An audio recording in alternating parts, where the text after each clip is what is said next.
Assalamualaikum warahmatullahi wabarakatuh. Nama saya Tasya Aulia Putri dari kelas 12 IP 1. Saya di sini akan menceritakan kembali peristiwa dari G30 SPKI, Gerakan 30 September Partai Komunis Indonesia.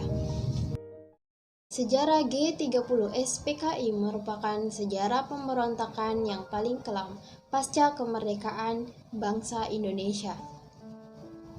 DN Aidit merupakan pria kelahiran Belitung tahun 1923. Ia merupakan pemimpin terakhir dari Partai Komunis Indonesia. Gerakan 30 September Partai Komunis Indonesia bertujuan untuk mengkudeta pemerintahan sah itu memakan banyak korban, termasuk para perwira tinggi TNI. Pemberontakan G30 SPKI dimulai saat Kamis 30 September 1965, di mana para pemimpin PKI merencanakan kudeta dan merebut kekuasaan dari pemerintahan yang sah dengan Insinyur Soekarno sebagai presidennya. Ironisnya, tokoh yang memimpin gerakan tersebut adalah Letkol Untung Sutopo yang faktanya merupakan pengawal pribadi dari Presiden Insinyur Soekarno.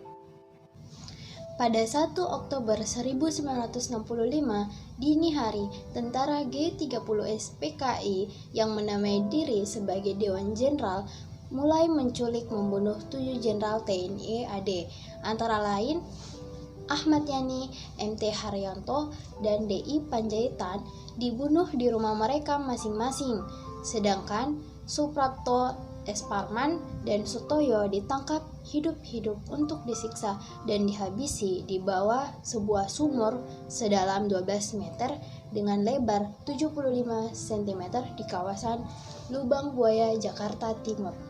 Sementara itu, Jenderal Abdul Haris Nasution yang sesungguhnya merupakan target utama berhasil lolos dari penculikan tersebut. Namun, pengawal pribadinya yang bernama Pierre Tandean tewas saat mengaku sebagai Jenderal Abdul Haris Nasution. Begitu pula dengan putrinya yang bernama Ade Irma Nasution yang menghembuskan nafas terakhirnya pada 6 Oktober 1965 usai tertembak saat berusaha menjadi tameng untuk ayahnya. Pada 3 Oktober 1965, ketujuh mayat tersebut ditemukan dan dibawa ke Rumah Sakit Pusat Angkatan Darat Gatot Subroto untuk divisum dan diautopsi. Hasil visum menunjukkan keretakan di tulang kepala dan di tangan serta kaki yang patah. Hal itu diakibatkan sepatu kars PKI yang digunakan untuk menendang para jenderal dengan keras. Usai visum dan autopsi, jenazah para jenderal dibawa ke markas besar AD untuk disemayamkan dengan upacara kenegaraan. Tepat pada 5 Oktober 1965 yang merupakan hari ulang tahun Angkatan Bersenjata Republik Indonesia. Berkat kesatuan bangsa Indonesia, G30 SPKI pun berhasil ditumpas oleh operasi penumpasan G30 SPKI yang dipimpin oleh Panglima Kostrat dengan bantuan pasukan lain seperti Divisi Siliwangi, Kavaleri, dan RPKAD di bawah pimpinan Kolonel Sarwo Edi Wibowo.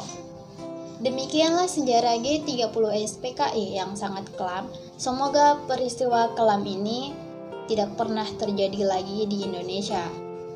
Sekali lagi, saya berterima kasih kepada guru pengajar yang telah memberikan materi ini, karena dengan belajar kita bisa tahu sejarah Indonesia di masa lalu dan menghargai perjuangan para pahlawan kita. Sebagai generasi bangsa, kita harus sukses dan meneruskan perjuangan para pahlawan Indonesia. Itulah materi yang saya bisa menceritakan kembali dari peristiwa tersebut. Bila ada kekurangan, mohon dimaafkan. Sekian dari saya. Wabillahi taufiq wal hidayah. Wassalamualaikum warahmatullahi wabarakatuh.